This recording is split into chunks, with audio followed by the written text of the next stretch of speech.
tai tapai didvyrių komandos? Nežinau kodėl. Iš tikrųjų, šitas varžybas laimėjo visa komanda. Stengiamės, kovojam. Tas paskutinis metimas čia nieko nereiškia, iš tikrųjų. Bandai dėti ar tiesiog varžovas lietė kamuolį? Bandžiau dėti, lietė ir kamuolį, ranką. Kaip buvo, tai buvo.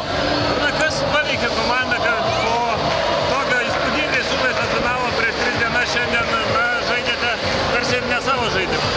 Nu, iš tikrųjų visą laiką tai būna, kai, kaip sakant, komandai gera būna fizinė forma, eina, kažkada vis tiek ateina tokia dobelė. Šiandien iš tikrųjų metėm daug laisvų metimų, bet nepataikėm, o Palanga, kaip sakant, atvirkščiai, daugiai pataikė gerų metimų, kovojo dėl kamuolių, todėl tai ta kova ir vyko.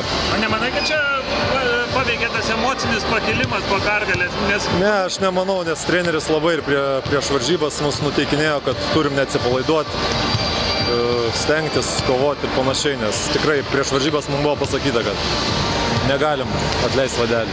O tas kietas fizinis žaidimas, kurį demonstravo Naglio komanda, ypač jos amerikiečiai, jums gal nebuvo šiaip paranku šiandien? Nu, aš nežinau, kaip čia pasakius gal. Iš tikrųjų ir LKL yra ir kitesnių komandų, bet gal sakau, šiandien tik mums pritrūko tolimų metimų, savo metimus metėm nepataikėm. Visgi turbūt viskas gerai, kas gerai baigėsi. Taip.